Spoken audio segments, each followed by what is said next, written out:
famille de Hadar a souligné le fait que c'est Tzahal et les combattants de Tzahal qui ont ramené le corps de leur fils, et ils ont parlé des valeurs, dont une des valeurs qui était celle de Hadar Goldin, qui était tu t'occupes de grandes choses et tu ne t'occupes pas de toi. Et les grandes choses du pays, les grandes choses de Tzahal, les grandes choses pour le peuple d'Israël passent avant toi. Nous sommes en ligne avec le colonel Olivier Rafovitz. Olivier, bonjour, Boker Tov. Merci d'être avec nous ce matin. Je rappelle que vous êtes porte-parole de Tzahal pour les médias francophones. Et avec vous, je voudrais que l'on revienne sur la restitution du corps de la dépouille mortelle du lieutenant Hadar Goldin.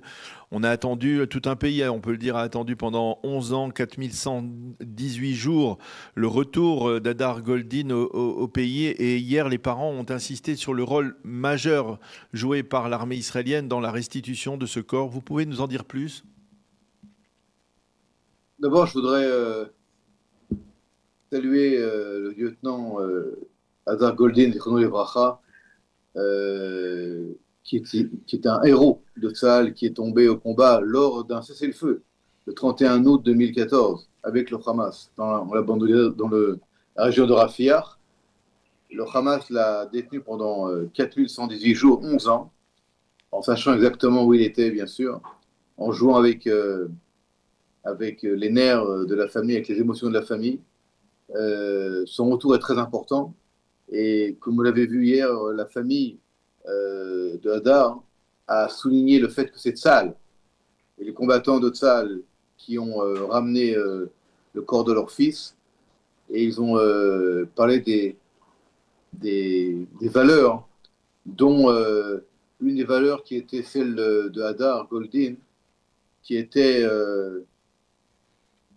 tu t'occupes de grandes choses et tu ne t'occupes pas de toi. Et les grandes choses du pays, les grandes choses de Tzahal, les grandes choses pour le peuple d'Israël passent avant toi. Et c'était un discours des parents extrêmement solennel, mais extrêmement profond aussi, qui allait bien au-delà du retour de la dépouille de leur fils, qu'ils ont attendu, comme vous l'avez dit, 11 ans.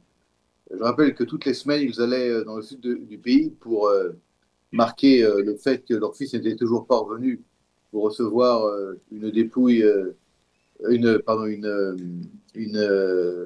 dire, une kfora, une inhumation.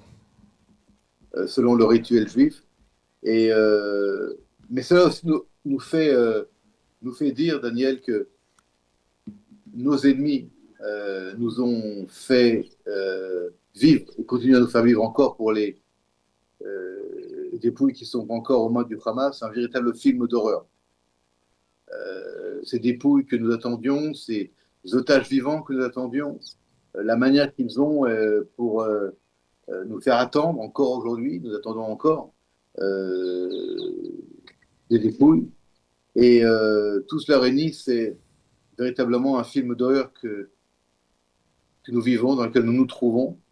Et nous devons encore serrer les dents jusqu'au retour de la dernière dépouille aux mains du Hamas. Les valeurs de Tzahal, ce sont ces valeurs que Léa Goldin a énumérées hier, la Réhoud, c'est-à-dire la fraternité, la solidarité. Ça reste aujourd'hui extrêmement présent dans on va dire, l'état d'esprit des soldats, des officiers en particulier.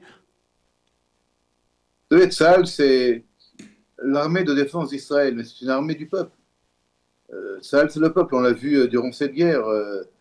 Des mécaniciens quittent leur machine et vont à la guerre. Des avocats quittent leur bureau et vont à la guerre. Des gens qui travaillent dans les supermarchés quittent leur travail et vont à la guerre. Et puis quand ils sont appelés, ils y vont. Peu importe le jour, peu importe la situation, ils y vont. Il y a cette fraternité, il y a cette volonté de se battre pour Israël tout entier quand Israël fait face à une guerre de cette sorte-là.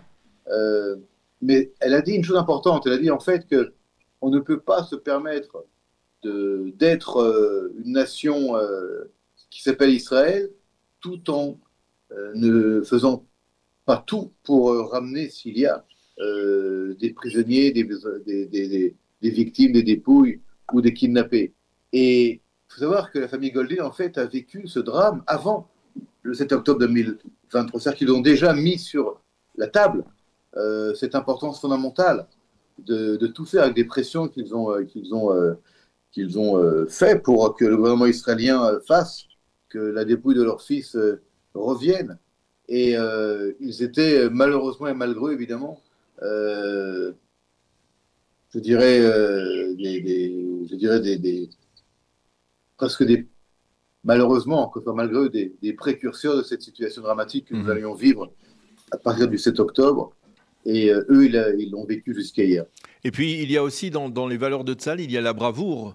On ne peut pas l'oublier aussi, même au travers de l'épisode tragique qui a conduit à la capture de la dépouille mortelle d'Adar Goldin, puisque on se souvient qu'à la fin donc, de l'opération Bordure Protectrice, donc, il y a eu cet accrochage. Les terroristes ont précipité le corps d'Adar Goldin dans un tunnel et il y a un officier de l'armée israélienne, Eitan Fould, qui a poursuivi, qui est allé au péril de sa vie pour essayer de récupérer le corps d'Adar Goldin, mais malheureusement il n'a pas réussi parce que les terroristes connaissaient parfaitement bien les tunnels. Il y a aussi cette valeur de bravoure, puisque Eitan Fould a reçu la médaille du Moffett, de la bravoure pour son acte.